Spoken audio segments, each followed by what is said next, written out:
తీర్మానం ఎట్లా చేయాలో కూడా చర్చ పెడదాం, మీ అందరితో ఆలోచన చేసి మనం తీర్మానం చేద్దామని చెప్పి ప్రజాస్వామ్యబద్ధంగా మన ముఖ్యమంత్రి రేవంత్ రెడ్డి గారు కృషి చేయడం జరిగింది అధ్యక్ష.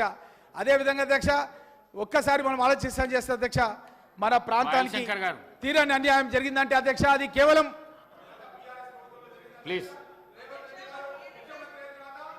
అన్ని ప్రాంతాలకు అన్ని రంగాలకు కూడా వ్యవసాయం అన్ని రంగాల్లో కూడా అనుబంధ పరిశ్రమలు అన్ని రంగాల్లో కూడా నిధులు కేటాయించి అన్ని ప్రాంతాలు కూడా అభివృద్ధి చెందే విధంగా కృషి చేస్తున్నారు. కాబట్టి ప్రజలంతా కూడా సంతోషంగా ఉన్నారు. కాబట్టి ఇప్పటికైనా సరే బీఆర్ఎస్ కు సంబంధించినటువంటి ఎమ్మెల్యేలను కోరుతున్న అధ్యక్ష, ప్రభుత్వానికి సహకరించండి.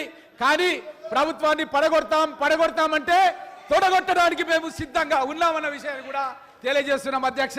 ఎక్కడ కూడా వెనుకకు పోయేది లేదు.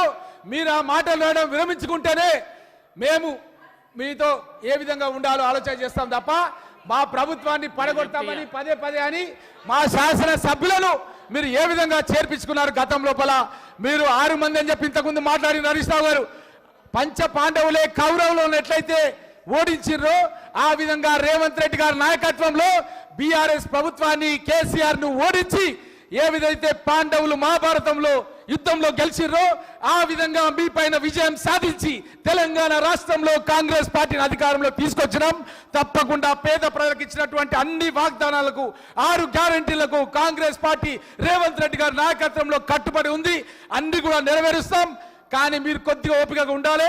7 లక్షల కోట్ల రూపాయల అప్పులు చేసి రాష్ట్రాన్ని దివాలా తీసిరు. కాబట్టి మీరు కొద్దిగా ఓపికగా ఉండాలని చెప్పి తెలియజేస్తూ మీరేం చెప్పారు, మీరు మేనిఫెస్టో లోపల 2004 మీరు గతం లోపల ఏం చెప్పారు?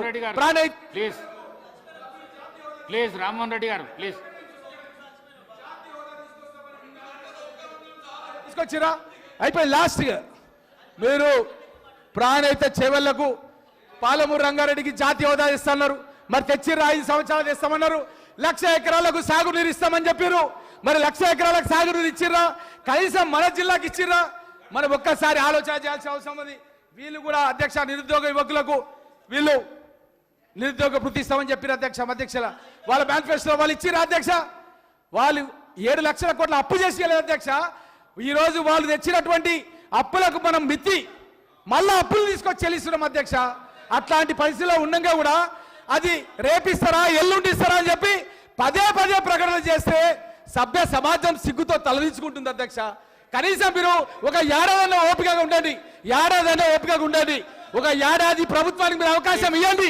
ఏ విధంగా పాలన చేస్తామో చూడండి అని చెప్పి మీ ద్వారా తెలియజేస్తూ సెలవు తీసుకుంటున్నా అధ్యక్ష. అసలైన తొలి వెలుగు. ఫాలో వాట్సాప్ @తొలి వెలుగు official.